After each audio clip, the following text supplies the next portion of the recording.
Chuck Owen, on behalf of WSF 89.7 FM, All Night Jazz, thank you for giving us some of your valuable time today to talk about your life and career in music. Pretty substantial career it's been, and it still is, and every facet of it I admire enormously. So I'm kind of also going to be asking the questions I've always wanted to know as well about your life. But I want to start with this, Chuck. Music's incredibly important for you, and almost all the great musicians I know were bitten by the bug at some point. There was kind of a moment in time, often in their teens, mid to late teens, early 20s, where something happened. They heard something, a record, an album, a concert, which just went straight in, and it stuck with them. And that was the moment they're kind of like, that's what I need to do. This is what my life is going to be. Can you remember what that moment was for you? And can you talk a little bit about it? Yeah, that's interesting. I'm not sure that my path has been quite the same as a lot of other people's, especially people that I've talked to that were involved with, jazz festivals and summer jazz camps and meeting up with and mentoring with great musicians when they were early on. I came to it pretty late. Right.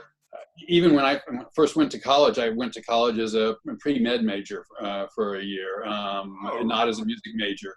And then I kind of thought I wanted to be in music, but it been recent enough as far as this kind of really avid interest in it that I just wasn't quite sure, and my parents weren't really thrilled about that either. So, so I did start, and that 1 year was great because it convinced me that yes, I did want to follow the the music path. But I think I can't point to that single event that you're kind of looking for, a concert or a particular artist or something that just kind of that's what I wanted to do. But I did have a really unique opportunity in high school, my kind of junior, but mostly my senior year. Our band director basically at the time kind of abdicated any responsibility for the jazz ensemble, just kind of left it, say, you guys do whatever you want. Right. And it turns out that was like the very best thing that could have ever happened, because in my junior year, a friend of mine just took over the thing, and he turned to me and to a few other folks and said, we need music because we don't have any money for music. So, write something for the band or arrange something. It was mostly arranging at that time. Right. And really what I had been listening to at the time were the new new jazz rock groups like Chicago and Blood, Sweat and Tears, and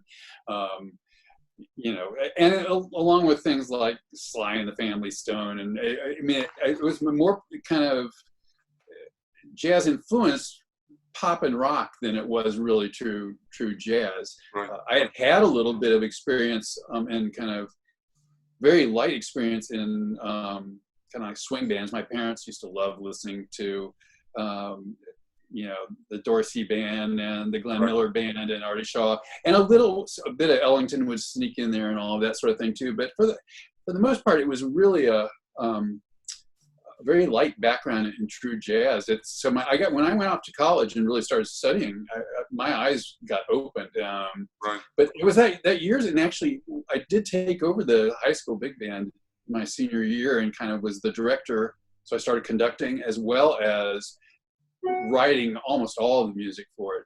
And it just, without having a single lesson in writing or arranging. Yeah, so if you didn't know how to write, how did you write? I mean, what was that process? I figured it out. I just kind of, looked at other things, and I had a bunch of music theory through piano lessons and that sort of thing. So, I mean, when just having a theoretical understanding, I was able to kind of, it was rudimentary and it was probably awful, but there was nothing there. If there is a moment that as arrangers and composers we've all probably experienced, is when you first put something on paper and you hand it out to other musicians and they play it. Yeah. And that comes back at you, and you have these moments like, oh, that was my music. Yeah, right. I did, and I will say that bug did bite me. I love the idea of writing music down and having other people play my music. And writing more than performing? You play piano, you play trombone? Yeah, I did play piano. Mostly my piano background was a classical piano background. Trombone was my undergraduate major, and that was kind of classical, but I kind of considered myself more a jazz trombonist and a classical pianist. Neither, as I matured musically, I could look at them critically and say, I'm not going to make my living playing. Right. So it was the writing thing.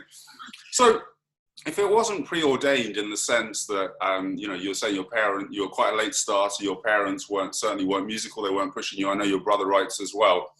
And let's jump forward 40 years. Is the career, and we'll talk in detail about what's happened in the intervening years, but is the career you've had, was that by accident or by design? Was it what you envisaged? And how much was it planned, or have you sort of followed paths and have turned into certain things? I just wonder, if I asked you when you were 21, what do you want to do? And you say you're one of the leading composers and, you know, jazz composers in the world. You're flying to record with the WDR Big Band in Germany, multiple Grammy nominations, started a university, jazz degree, distinguished professor, you know, all those things. Was that by design or accident? I didn't even probably know most of those things existed. Okay. By accident. No, it was, but not really. I mean, it was also a step progression, you know. I kind of would recognize what I like to do and what I wanted to do, and I took steps towards trying to do that. That changed. You know, when I went out for my graduate degree, I went out to LA because I thought I wanted to be in film composing.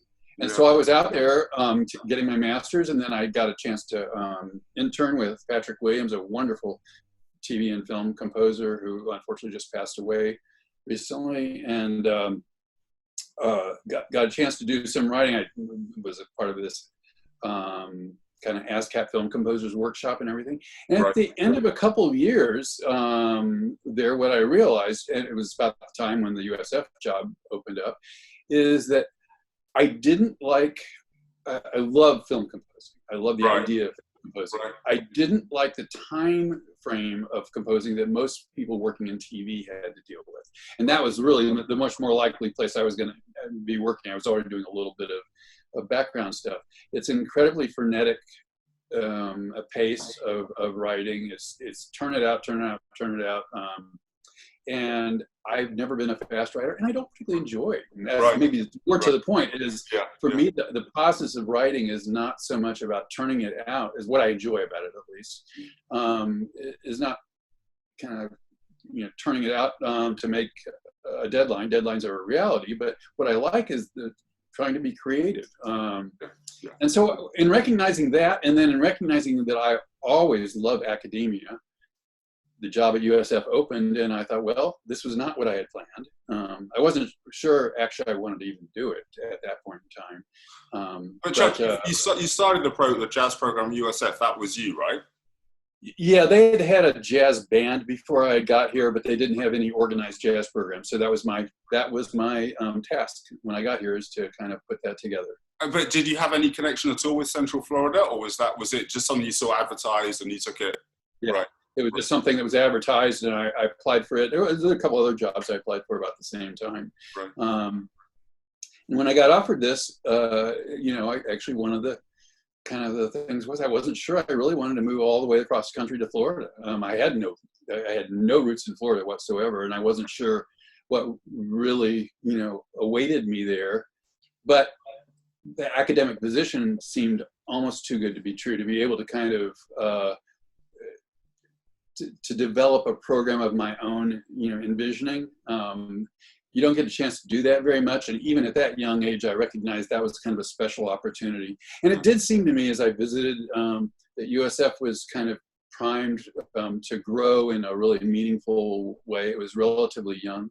And so I thought it was, and I think you know, unfortunately I was right. It was a great opportunity.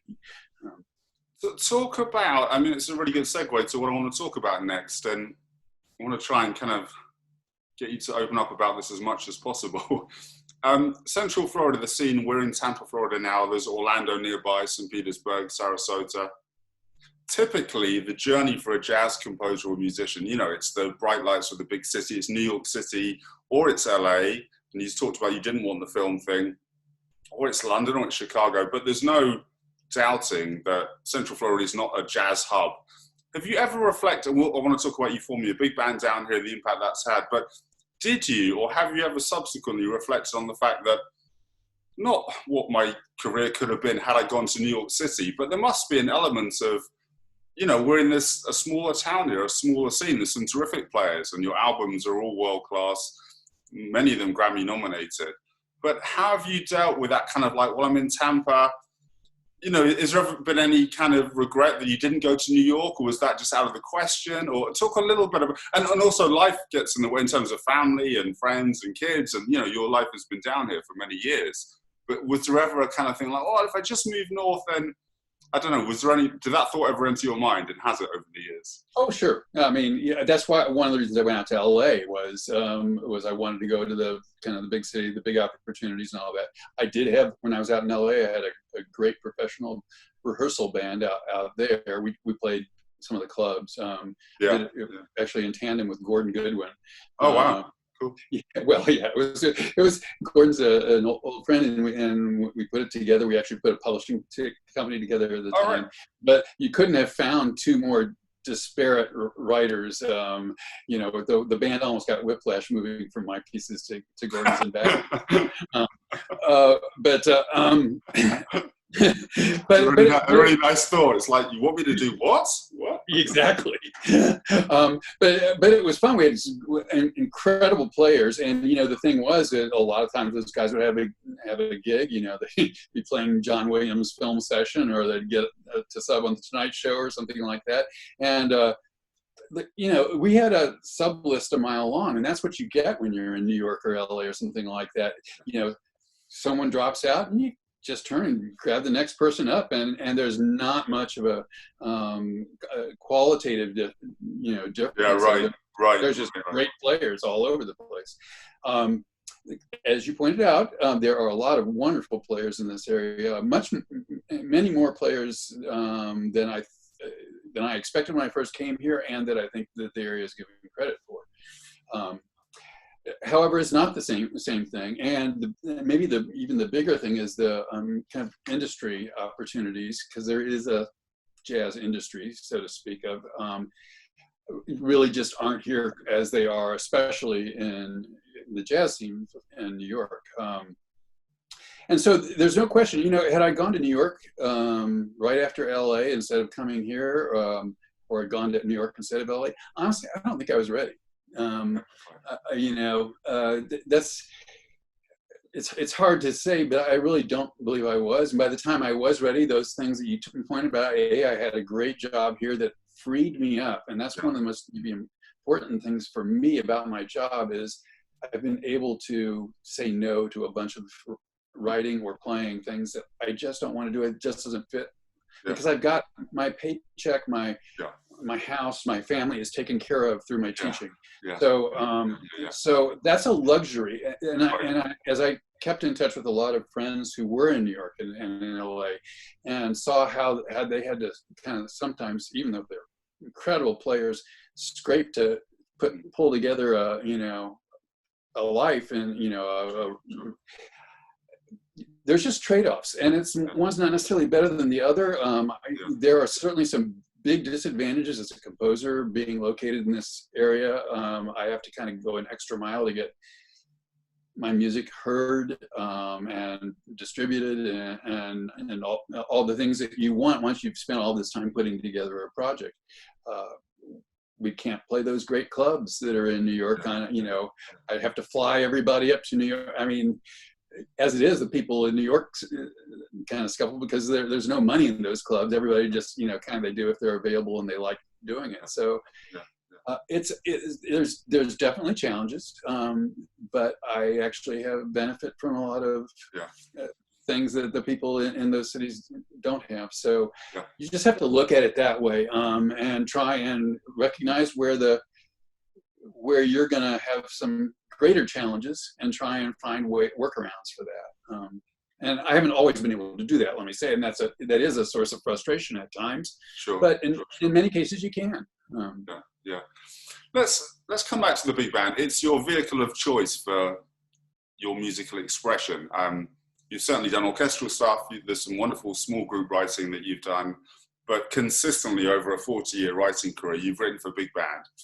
Can you talk about what appeals to you about it, particularly? And we'll talk more detail about your working process, but like when you're sitting down with a new project, so what appeals about big band, but also what's the kind of one thing you want to achieve with a new big band chart? Like what is it about the big band that has consistently made it your musical companion throughout your career? I'm going to answer one of the questions you said first. Oh, it's about 7 questions. So you said, so when you start a piece, what is it that you want to achieve? Most of a big band piece, what is it you want to achieve? And mostly I want it to not sound like a big band piece. I'm always kind of writing for a big band with the idea that it's more of an orchestra in a way, you know, and maybe less of especially a traditional big band, and I'm looking for ways for it to sound a little different, because big bands have been around forever and they're roughly the same instrumentation. Right. My choice of writing for a big band and kind of maintaining one all these years is largely because that's what existed when I went off to college and even in high school. That's what I started writing for. That's what I got comfortable with. I got really enthusiastic about it. It allows you to use a lot of jazz players. You know, there's not just huge numbers of jazz oboists and bassonists out there.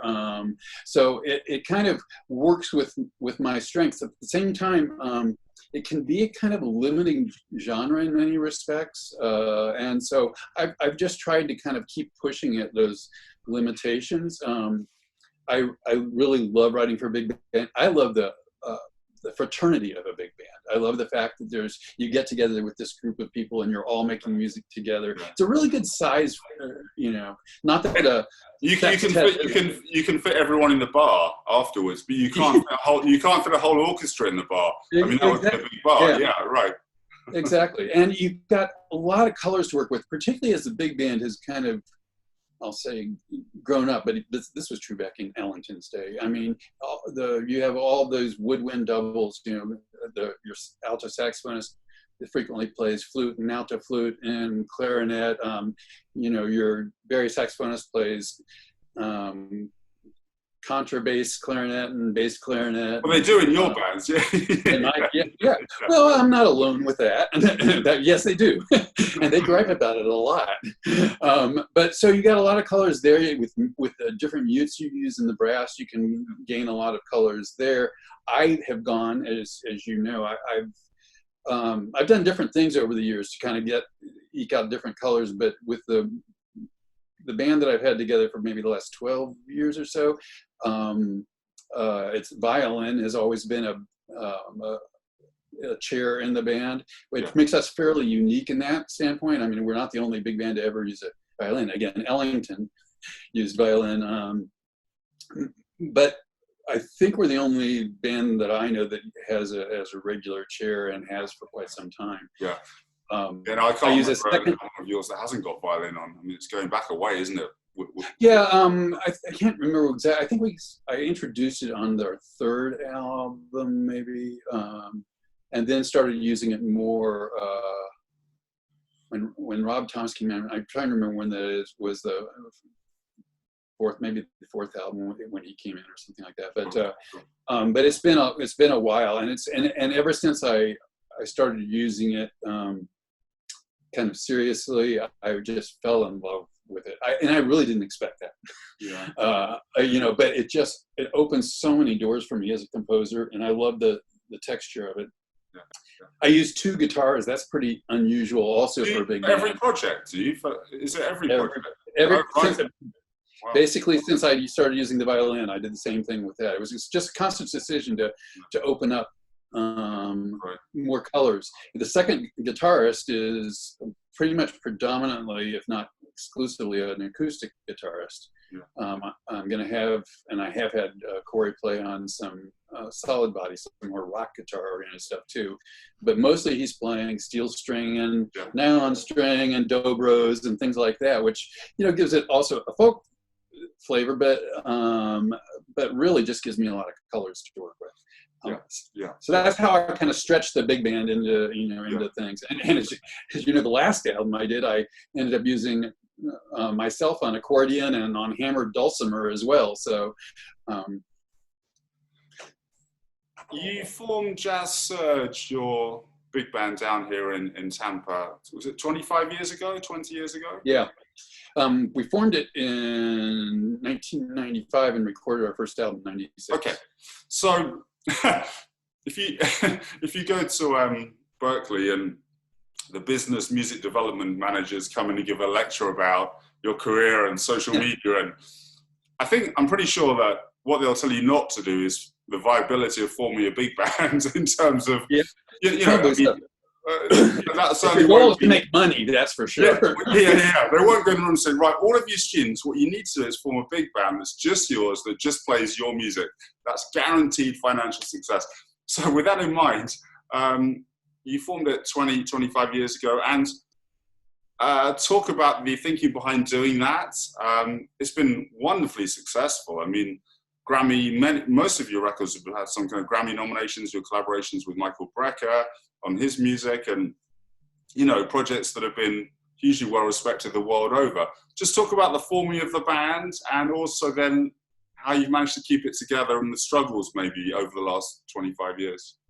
It's been quite a journey in respect. It started out as not being my band. It was I had gotten into, in the early 90s, doing some research about the importance of kind of classic jazz composition. I was really kind of taking my academic composer role pretty seriously, and I just felt like, boy, there's all these great works out there, and most of the time jazz ensembles can't play them. Duke Ellington's music was hardly published at all in the early 90s. And so I wrote a series of articles about this, and I also did a bunch of surveys about kind of classic jazz.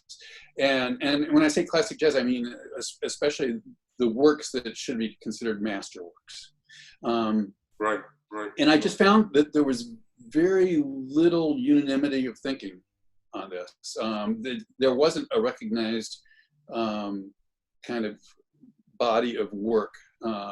They recognized composers, but as far as naming pieces and that sort of thing, even the jazz musicians couldn't really agree on stuff like that. So it just made me really focused on. So you're saying in terms of the canon, there was no agreed canon. Okay, and you wanted. I mean, Quincy Jones talks about jazz being classical music, and you wanted to kind of establish that. Yeah. I mean, when we think of classical music, and sometimes it's to the detriment of classical music, every symphony orchestra is going to play, Beethoven 9. There's probably a list of about 25 or 30 pieces, which again, the orchestras probably get really tired of doing, but every orchestra has to do every 2 years or so. You've got, because they're considered masterworks. Just wasn't recognizing that in jazz. And I'm not saying whether that's a good thing or a bad thing. There's just, I was kind of curious. So, as an outsider, I'm amazed to hear that, but I want to talk more, because coming over here from England, it does seem to us, and maybe this is credit to you, but it seems to us that there is a kind of Ellington to Basie, all the way through to Maria Schneider, that it does seem like there's a core thing. But like I say, maybe you helped. I think there's a recognition of composers, maybe not as much as we'd like, but I think the composers themselves are recognized. But when you try to name, okay, what's the most significant, or the 5 most significant Ellington works, that's where it goes all over the place. So, but what I also noticed is that many of these works that I considered kind of masterworks just weren't getting played anywhere. So I put together, what I did was I put together this orchestra with the idea of it being basically playing classic masterworks. In fact, I didn't know that. I was thinking Jazz Surge as being your music. Yeah, it was actually, that's where the name came from. It was going to be called the Southeastern Repertory Jazz Ensemble, Surge, SERJ. Oh, nice. so I spent all this time getting these great musicians together, many of whom I didn't know at the time, but I did some research. I talked to people and pulled all these, and everybody was kind of amazed. You got so-and-so, everybody's coming together and playing. So we got there, and I thought, you know what? I'm just going to pass out a couple of my charts to get started, and because I really wasn't sure what I wanted to do in terms of programming. I just kind of wanted to see how the band went. And I just loved hearing them play my works so much. And it had been so long time since I had the band out in LA. And I thought, you know what? Why should I have spent all this time putting these musicians together to play other people's work, when I have so much fun with them playing mine? So we did start doing repertory later on, but not for a while. It just immediately kind of transitioned into my group. And that was kind of the start of it. I had no idea that was the origins of that. And it's a nice example of what we were talking about earlier in terms of, you didn't say, I want a band to play my music. That's my plan. And it actually started off as something different and developed into, that's what it's become. Yeah. Yeah. And I think the idea was always that they would occasionally play some of my music. But I think part of it was I felt like people would probably come to hear a program that had Ellington and Thad Jones and Mingus and that sort of thing, whereas I wasn't sure they would come to hear Chuck Owen. They didn't know me at that point in time. Right. But again, I just pivoted instantly when I heard them, and I had so much fun with them. And they seemed to really enjoy playing my music too. So that we took off. But then, 12 years down the road, I formed this Center for Jazz Composition at USF, and part of what we were going to do was put together a jazz masterwork series. So we went back to doing masterworks, to doing repertory, as well as having guest artists, guest composers in to work with the band and do concerts of their music. That was the first time we had Chick Corea, and he came in under this masterwork series, and we did 3 concerts with Chick and of his music. We had Bob Brookmeyer, that came in.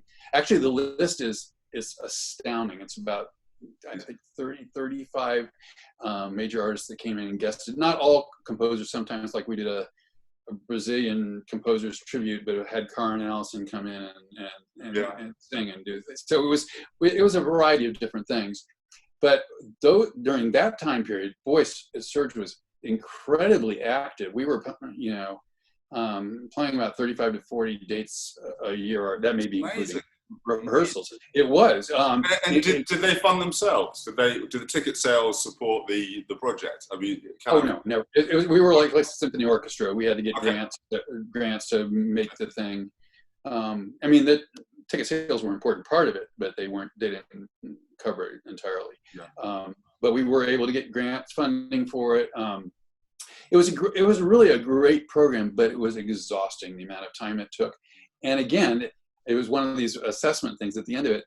At the end of 3 years of doing this, I looked up and I thought, you know what? I think I've done 2 concerts where we played any of my music in these last 3 years. And I haven't had any time to write anything because I've been so busy booking all. And it's been a blast, and I've loved doing it. But it just, I said, there were a bunch of factors that came into play, but it made sense that it was just taking too much out of us to keep this going.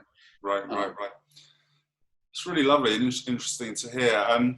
Chuck, can you talk about your working methods? I know you're kind of heavily in the writing zone right now, and I also want to talk about how you juggle your creativity and then kind of all the demands on you. But specifically, just for now, your working methods. We see you in your studio. I know you've got another kind of writing place up in North Carolina, and it all sounds very exotic and romantic to me. And whenever I think, I feel as though, sort of the billiard table and the quill pen and the wig and everything and that kind of thing. But are you in terms of the way you structure your projects, in terms of a starting point, how do you write? Do you go straight to the computer? Do you sketch? Do you walk in the woods? I know you love walking and hiking.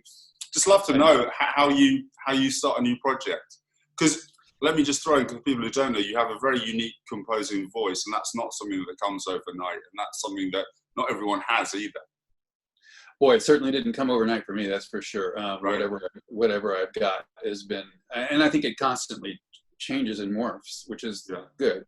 But yeah, that's something that was really important. And I think having Serge really allowed that to happen. And it didn't happen instantly, but it kind of evolved.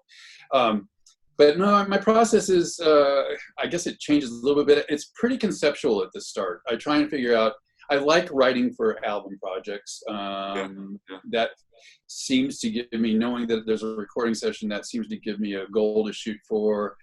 It's pretty, the time frame is usually self-imposed, and up until now, at least, it's been pretty dependent upon squeezing in between the academic calendars and all that sort of thing. I've usually been able to do with Serge one album every 3 to 4 years.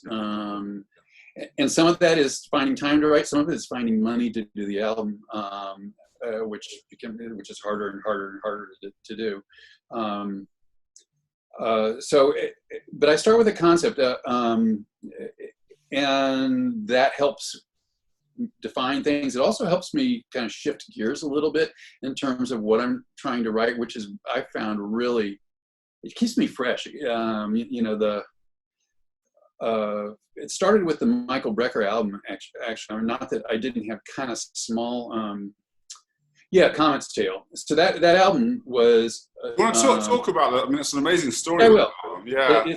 So that album was, the idea was, it was actually in conjunction with the WUSF Center for Jazz Composition at the time. We were trying to honor contemporary composers who were very active writing, and especially focus on people that maybe didn't get recognized as for the composition as much. And so we felt that you know, Michael was huge as far as a tenor saxophonist, and everybody knew his pieces, but I don't think they were really talking about kind of the inventiveness of some of the writing on it as much. So we decided to do a project where not only I would write some of the arrangements of Michael's music, but we also invite other people who had worked with Michael over the years to write arrangements too. So we commissioned like 3 or 4 works. We had Serge play them. Michael was supposed to come down and play, but he passed away just shortly before we did the recording session.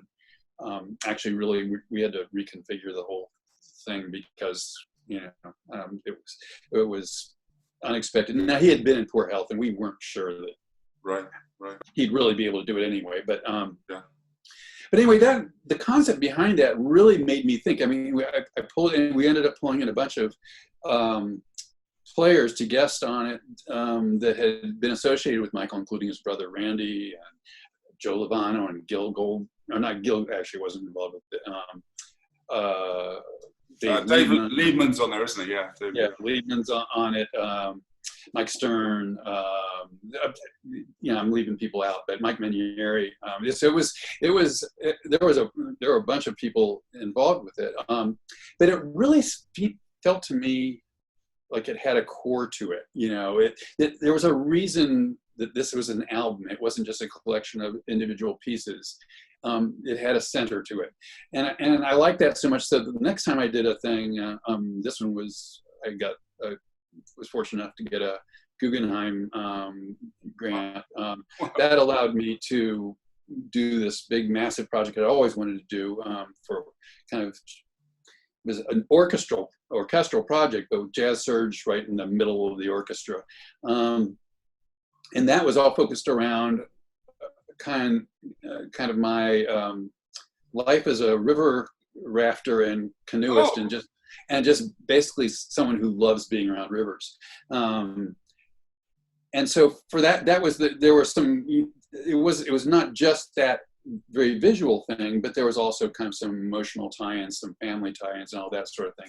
It just, again, focused the writing a lot. Each movement of the piece was associated with an individual river, and so that, you know, it was kind of inspirational.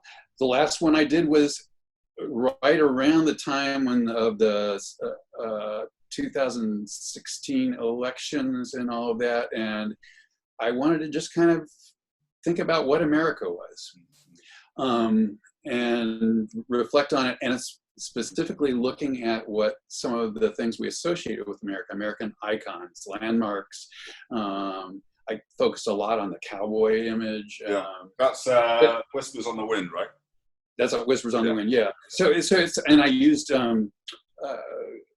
quotes and visualizations of authors who had kind of dystopian views at times of American life and all that sort of thing. It was, it took me in a different direction there too. So I enjoyed that conceptual thing. That usually is a good starting point for me to at least thinking about the writing. And so then that's kind of big, broad picture stuff and the inspiration. But in terms of the actual minutiae of the detail, are you, I'm at the piano by 8 a.m. every morning with my manuscript paper. Are you kind of like, you can never, I never compose in the afternoon because I can't, or are you disciplined in that way? And in terms of practically, are you kind of big, manuscript paper sort of strewn all over the room, or are you quite organized and methodical? Yes, to all of this. No, I am a pretty, I'm a pretty, I don't know the right word for it. I show up at pretty much at 8 o'clock in the morning, as long as I don't have other stuff. I get up early and, like to ease into the day by reading the paper and having a cup of coffee and everything, but then I'm here working. I feel like I'm at my most creative in the morning, so I like to take advantage of that if I possibly can. And so, yeah, I tend to write on the, when I did that River Runs project, I had a year off of teaching to do it, and for a year plus, it was every day, pretty much without, barring like sometimes through the weekends, but definitely Monday through Fridays, it was always every single day, just pounded out. I'm not I've learned that I'm not as creative as I get into the later part of the day, and so I try and schedule things so I can work on. There's so much minutiae you have to do, especially in big band or orchestral writing. I try and leave those things for later in the day those I don't need. So you can do dynamics in the evening over whatever it might be, or and computers will have come into your life kind of midway through your composing career, really. Were you reluctant at first, and to use them a lot now, or just towards the end? I mean, I know you use Finale. I'm just when did all that happen for you? I use them as for the notation purposes. I put my scores in computer and I extract the parts via computer and everything. I don't do much else with computer. I don't do mock-ups for folks. I've fortunately been able to avoid doing that. If I was in the film industry or sure. There's just no avoiding that. But in the jazz business, you can kind of get away with that still. So I tend to write mostly at the piano. I do write on walks, but I write. The type of writing I do there is much more kind of conceptual, kind of working through things, singing through things that I've already done to make sure that they feel natural. It's I don't talk into my phone and dictate stuff or sing into my phone. I don't take manuscript paper with me and write down stuff. I walk. But my mind, that's one of the things I love about my walking, is my mind is free to roam all over the place. And many times it kind of moves to composing. A lot of times it doesn't. I'm thinking about the Rays baseball game or something like that. But it is a good place. But for the most part, I like to do my serious writing kind of at the piano or close to the piano. Sometimes I just get up to get away from it and sit at a chair. And then I'll take it to the computer and I'll start putting it in. That usually then gives me some more questions, and I may go back to the piano. I may just kind of try and figure them out at the computer. Chuck, one of the many things I admire about your writing, which, as you know, is some of my favorite big band writing ever, is you do big forms, you handle and kind of master big forms very convincingly. You do, like we were talking about, have like an orchestral sense. In the sense of colors and shape and stuff. Who are your heroes musically? And can you talk, but also you're in a place now you can kind of look back a few decades and also, you're still right at the peak of your powers. Who are the people you've admired over the last 40, who are your musical heroes and how have they informed your music? Wow, that's that's not an uncommon question, and you'd think by this point in time in my life I would have figured out a great way of answering. but I struggle so much with that because there's just been so many, and I wouldn't change that. I love the fact that. That's okay, but tell us who some of them are. Well, I mean, I guess in terms of people that I'm inspired by today, I mean, there's a whole gambit of those too, but certainly in the big band world, Maria Schneider and Vince Mendoza, Jim McNeely, John Beasley's doing some wonderful things. Yeah, right. I know you've had Billy Childs do this interview. Billy writes beautiful things that are inspiring. But I also, I will say when I'm writing my own projects, I try not to listen to any of that stuff. What I found over the years is I've probably done less big band listening than I have listening to maybe contemporary classical music, which I find I do that for kind of work in a way, but I also really enjoy it. I just don't ever kind of do it casually. Yeah, I do. But I always do the listening because I feel like I need to listen. I need to open my mind to new things, and so I'll put on something. I'll think to myself, God, why don't I listen to this more? And I just don't. But it's But you mean John Adams or Olivier Messiaen? Yeah. Yeah, okay. I do. I love a lot of John Adams. I can hear that in your music, actually. Yeah.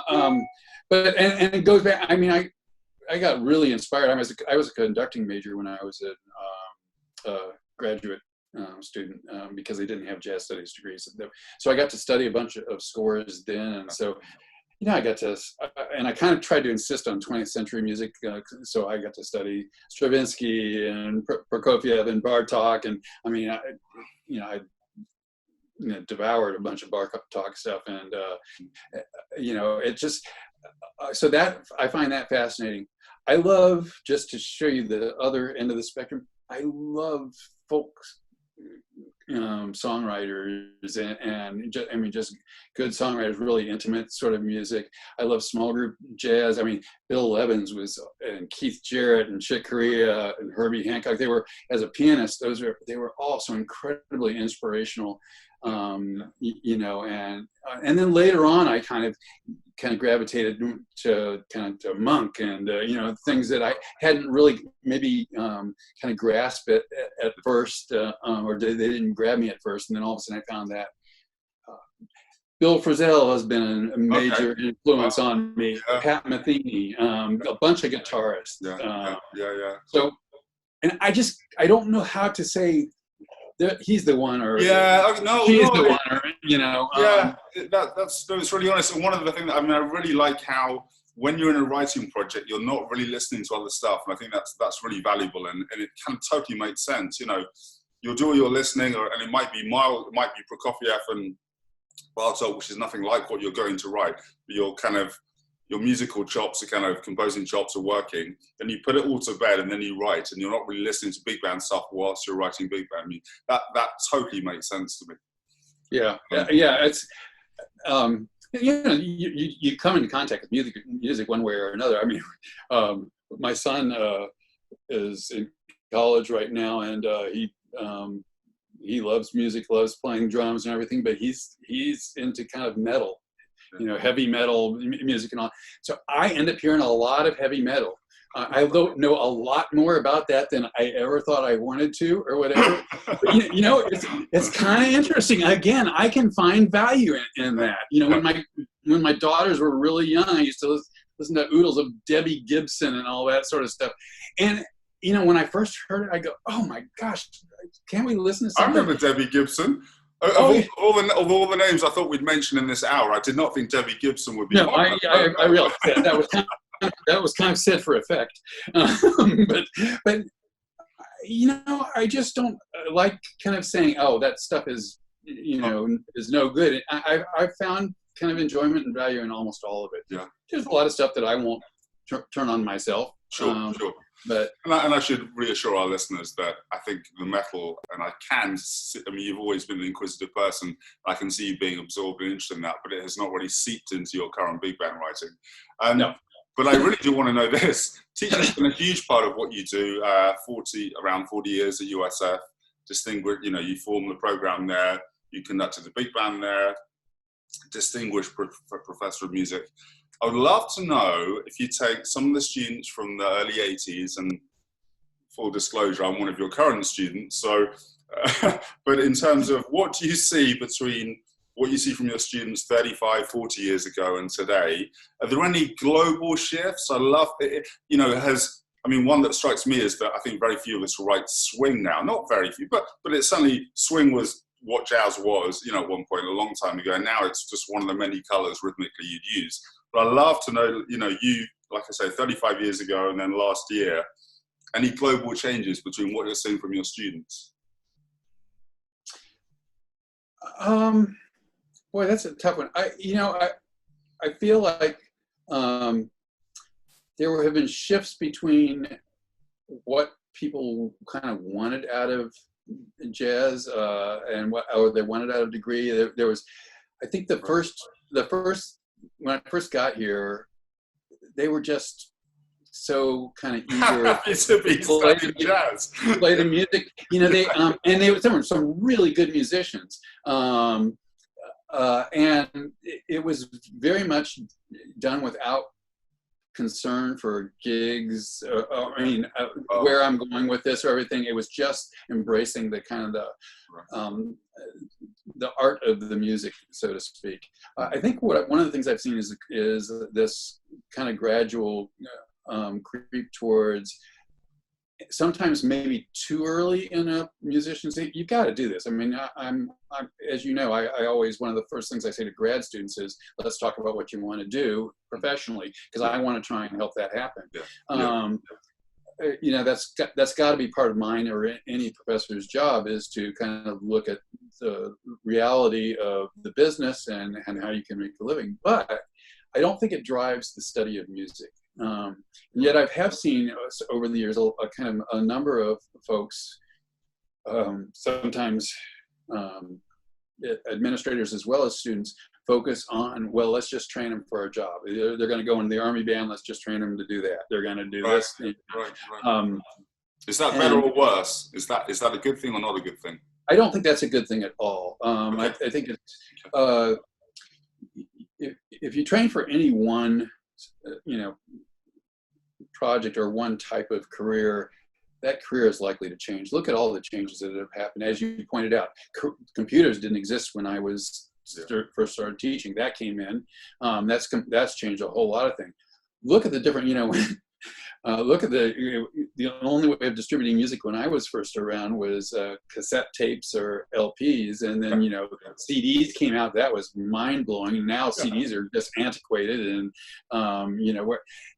things are going to change. And you've got to develop a musician, a student that is willing to be creative, curious, and constantly open to change too. It doesn't mean they have to compromise values, their musical values, but it does mean that they need to have a broad spectrum to be able to embrace all that. You're wanting to train the artist first? You say, is that what you're saying? You say, and if you focus, okay, but that's an approach that is yours, but that's not consistent around the country. I think if you went to Berkeley on certain programs there, for example, that they'd be very business orientated. Is that fair? Yeah. I'm not sure I tend to value that as much. I think it kind of can strand people down the road. Yeah. So I think if you've got a strong artistic background and then an understanding of basically how, I do think students should have music business classes and all that sort of thing. So, but you have understanding of what sort of dynamics drive the music industry, and then you can shape your career as you go. And Chuck, this career of yours, which like I say, the more I know about it, I admire more and more. And one of the things you do is you go around the country and you take master classes and of your music and universities, and the big band is central to everything you do. So are you hopeful, are you optimistic for the future of the big band? We're coming out of a global pandemic. rehearsing at school at the moment, and I think we've spoken about the first trumpet players there and the baritone sax players over there, and all the separation, and that's a detail. But talk about the big band, the future of the big band, and are you optimistic for it and jazz in general? And what are your hopes and fears about for the future of sophisticated music, of which jazz is obviously in there? Yeah, boy, there's a lot of questions there too, and a lot of which I don't have really good answers for. The big band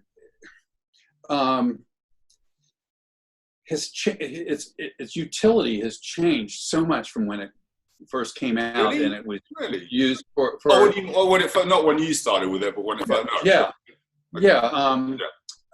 And so then it was actually kind of almost a pop music. It was used for dancing. It was great. It employed so many musicians, and but as the jazz music kind of became a little bit more of an art music, as if you want to start with Charlie Parker, kind of going into clubs and playing what he wanted, and then gradually becoming more artistically driven, the utility part of the big band kind of went away. And what kind of kept it going, I think, to this point, has largely been the educational system. It's a great way of involving a lot more people in a jazz program than just having a sextet. Then you only have 6 kids that get to participate in the jazz ensemble. With the big band, you get to let 20 people participate. And if you have 2 big bands, as many schools do, you got 40. So all of a sudden, a lot of people can participate. In addition to that, there is a kind of almost a jazz societal aspect of the big band. You see jazz rehearsal bands in cities across the country. Right. Because it allows all these musicians to get together and see these friends that, if you're a trumpet player, you're going to get called for a gig, you're going to go out and you're going to play generally with the rhythm section. You're not going to play with other trumpet players too much. Well, you go on a big band thing, and even if it doesn't pay much to anything, or if anything at all, you get to hang out with a bunch of your friends, the other truret players, and all that. So there's this. It was, and when I was in LA, all these big bands would rehearse at the Union Hall in downtown, and so you'd go there for a rehearsal or whatever, and Bill Watrous would have his big band rehearsing in one room. Toshi Wakiyoshi would have her big band rehearsing in another room.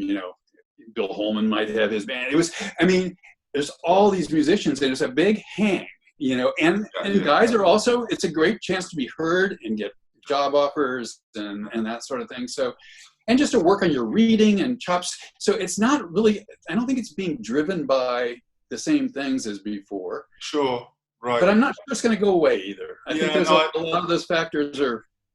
I love the community aspect of, even here, I'm a stranger. A couple of years ago, arriving in a town where I didn't know anyone, and it's the jazz jams and the big bands where it's just a kind of this music we love. It's a vehicle for keeping it together. I do want to talk about your upcoming projects, which are really, I'm excited about each new thing you kind of put out there, and you've got 2 big things coming up. You're flying to Germany next month to record with the world famous WDR Band, where you are. Yeah, okay.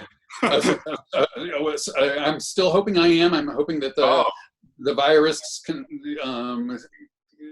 Okay, well, if you don't next month, you will at some point. So yeah, I'm supposed to be there in exactly 1 month, and to finish up an album project. I'm really excited about that. We did one earlier recording session, and it was just fantastic. I love working with that band. They're so talented, and it's just it's a different way of working than I do when I work with Serge too. So is there a theme to that, Chuck? To that the WDR? Well, there is. It has changed a little bit, but so what? And basically, this is kind of a re-envisioning theme, if you will. Because it got changed through a variety of other forces beyond our control. What I've done is I've picked a couple of arrangements that I've done of standards. I've arranged, there's a Chick Corea arrangement. I arranged 3 works by members of the WDR band. Right. I rearranged one or two of my old pieces to, you know, kind of fit them and to kind of put a different spin on it. And then I'm doing one original too with them. So it's really just, yeah, I don't know exactly the title behind it, but in my mind it's kind of looking with new eyes sort of thing, you know, just kind of a yeah. And it's funny, I haven't done a project that's been focused on or kind of arranging for a long time. So a lot of these arrangements are pretty adventurous. They're not your standard. Well, that's like your own music, right? You know, yeah. I mean, because you're right there. I mean, artists in your position, some are better known as arrangers, and some are better known as composers. And you're certainly better known as a composer, an original voice, and so. Which is funny because I hadn't been for a long time. For a long time, all I did was doing arranging, and they were much more kind of true to the. Now, when I do an arranging project, the whole thing that excites me about it is not particularly. Is getting the opportunity to not feel like I have to be true to the exact, you know, way that the tune was done earlier. So with all the pieces I did for the band's members, I contacted them and I said, you know, are you sure you want me to do this? You know, are you okay if I do this in a different meter, a different tempo, and in a different style? And well.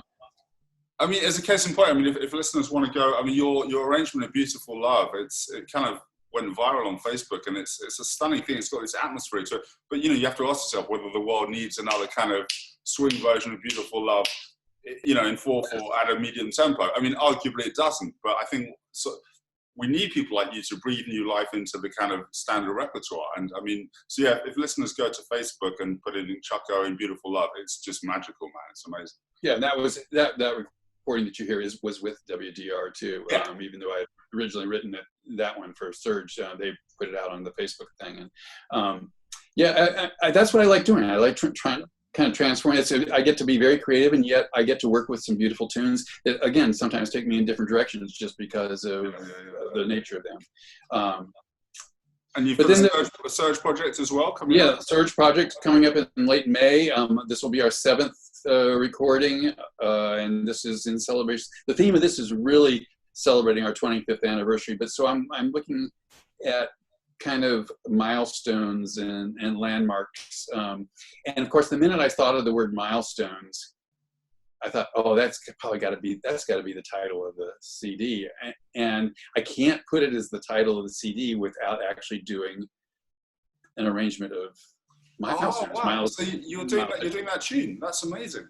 Yeah, I wouldn't normally associate that with you. It's not typical. No, I wouldn't either, and I struggled with it for a long time. So it's got a little bit of a funk second line vibe to it, which I think will be fun. And what I did was I mashed it up with. I wanted to also, since it's all looking back, I mashed it up with Surge, the title tune, Surge, the first tune we recorded from our first album. So it's combined, and I think that was kind of fun to work on. But most of the other things on there are original tunes that I'm very excited about. Kind of a wide variety of styles on this one, probably more so than the last record, because the theme itself, the concept itself, was more open. The idea of finding these kind of milestones and landmarks. Well, we're very excited about that. When can we listen out? When do you think it will be released? Have you got any idea? I am shooting for late August. That's very optimistic, I think, and that's what we're kind of going for. It's a really quick turnaround, but the whole kind of rationale is that I've got the WDR one too, and I think everybody's just got this pent-up desire to get some stuff out there because of COVID. You know, we haven't been playing, and one thing that's been really fun to see is how excited all the musicians are about getting together. There's a little trepidation because for many of them, they have not flown, they haven't been in a studio with a big band for over a year now, and this will be their very first project. So, I mean, I think there's a chance that it'll be. I mean, all your albums are very special, Chuck, and you know, they've made a huge difference to me personally, as you know, but to so many people. But there's a chance that this current one, you've got the energy of 19, 20 people in a room. All of us have got these skills and this kind of, we've had our whole lives with an outpouring, haven't we? Like a vehicle where we can express ourselves, whether it's in small group or big group or teaching or composing, whatever it is. And none of us have really had that for years. So the idea that all your guys, whether it's Sarah Caswell, Jack Wilkins, Danny Gottlieb, all these world-class performers kind of will be back in a room. Now we know not to take it for granted because it can be taken away at any given time. It could be really special. It could be, I mean, the atmosphere could be incredible in that. It really could be. And yet at the same time, I know how nervous a lot of musicians are because they really haven't been playing as much. You know, I think they've been practicing, but it's a different thing. And especially I've been reading new music, and my music is often, so everybody wants their charts way in advance for this, and I've never had that happen before. if the trumpet player is taking out the case and he's holding the trumpet the wrong way around, or then you maybe need to give them a bit longer. I'll worry about that if I notice. I may not notice. It should be really exciting, and you know, I'm so looking forward to getting kids, because the one thing that's cool about having a big band together for 25 years, there's been a little bit of turnover, but for the most part, it's been a very stable group, and they're like family, you know. And I've missed my family. Yeah. Well, Chuck, we're very excited. Certainly. All Night Jazz on WSF 89.7 to get the new album. Maybe you'll give us another interview when it comes out. And really on behalf of the entire Central Florida kind of jazz community, thank you for everything you've done. I mean, so much of what is the jazz scene here is a credit to you, and thanks to you. And, you know, you've had a huge impact with your music and your teaching and your, you know, ISJAC and all the different organizations you've championed. So really thank you a huge amount. Thank you. Thank you, but I really, honestly, you know, I just really appreciate the opportunities I've had being in this area, the wonderful musicians I've met and wonderful students I've gotten involved with. And so the pleasure and, you know, the privilege has been all mine. Well, we're lucky to have you. On behalf of WSF 89.7, Chuck, thank you very, very much indeed. Thanks, Simon. Really appreciate it.